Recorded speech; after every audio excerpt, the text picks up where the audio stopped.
High tibial ఆస్టియోటమీ అసలు surgery గురించి చెప్పే ముందు అసలు ఎందుకు చేస్తాము, ఎవరిలో యూస్. ఇప్పుడు మోకాళ్ళ అరుగుదల అనేది చాలా కామన్ గా ఎక్కువగా చూస్తున్నామండి. మోకాళ్ళ అరుగుదల ఇప్పుడున్న జనరేషన్ లో మోకాళ్ళ అరుగుదల కొంతమందికి 35 ఏళ్ళు 40 ఏళ్ళు ఉన్న వాళ్ళకి కూడా మోకాళ్ళ అరుగుదల అనేది జరుగుతుంది. సో ఇప్పుడు అందరికీ ఉన్న డౌట్ ఏంటంటే మోకాళ్ళ మార్పిడిలో 60 ఏళ్ల వరకు కూడా కొంచెం ఎంగేజ్ గానే చూస్తాం. 60 ఏళ్ల తర్వాత మోకాళ్ళ మార్పిడి అనేది మంచి రిజల్ట్స్ ఇస్తుంది. 60 ఏళ్ల లోపు అనేది కూడా ఏజ్ కొంచెం మిడిల్ ఏజ్ కిందనే చూస్తాం. సో ఇప్పుడు ఎర్లీగా 40 years కి 45 years కి మోకాళ్ళ అరుగుదల వచ్చింది. సో మోకాళ్ళ మార్పిడి కాకుండా ఇంకా వేరే ఆప్షన్ ఏమీ లేదా. ఎందుకంటే 40-45 years ఏజ్ అనేది బాగా ఎక్కువగా తిరగటం, ఎక్కువగా వాకింగ్ చేయటం, అండ్ మన ఇండియన్ సెట్టింగ్స్ లో ఫార్మర్స్ బ్యాక్గ్రౌండ్ ఎక్కువ కాబట్టి 40-45 years లో బాగా వర్క్ ఎక్కువ చేస్తారండి. ఫార్మింగ్ వర్క్ ఎక్కువ చేస్తారు.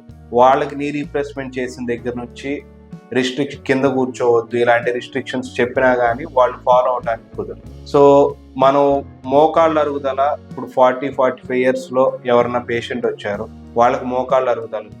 సో వాళ్ళకు ఉన్నప్పుడు ఆ ఏజ్ కి వాళ్ళు చేసే వర్క్ కి నీ రీప్లేస్మెంట్ కుదరలేదు. సో అప్పుడున్న ఆప్షన్ అనేది హై టిబియల్ ఆస్టియోటమీ అనే ఒక సర్జరీ ఆప్షన్ ఉంది.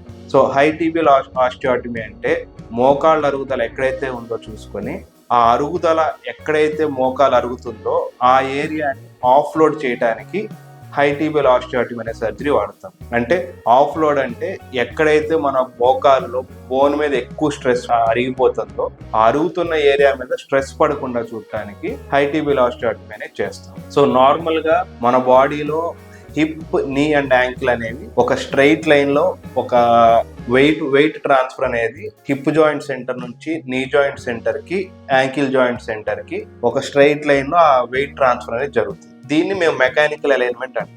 కొన్నిసార్లు కొంతమంది పేషెంట్స్ లో రెగ్యులర్ గా చూస్తాం మోకాళ్ళు కొద్దిగా వంకర రావటం, లేకపోతే మోకాళ్ళు బౌలెక్స్ అంటాము, లేకపోతే నాక్ నీస్ అంటాము. ఈ వంకర్ల వల్ల ఏమవుతుందంటే ఆ స్ట్రైట్ లైన్ లో వెయిట్ ట్రాన్స్ఫర్ ఏదైతే ఉందో అది డిస్టర్బ్ అయ్యి నీ జాయింట్ లో ఏదర్ మీడియల్ సైడ్ అంటే మన మోకాలు లోపల భాగం కానీ బయట భాగంలో కానీ పాయింట్ ఆఫ్ కాంటాక్ట్ అంటే బాడీ ఉన్న వెయిట్ మొత్తం ఆ చిన్న పాయింట్ ఆఫ్ కాంటాక్ట్ మీద పడి అక్కడ మోకాలు అరిగిపోవడం జరుగుతూ ఉంది.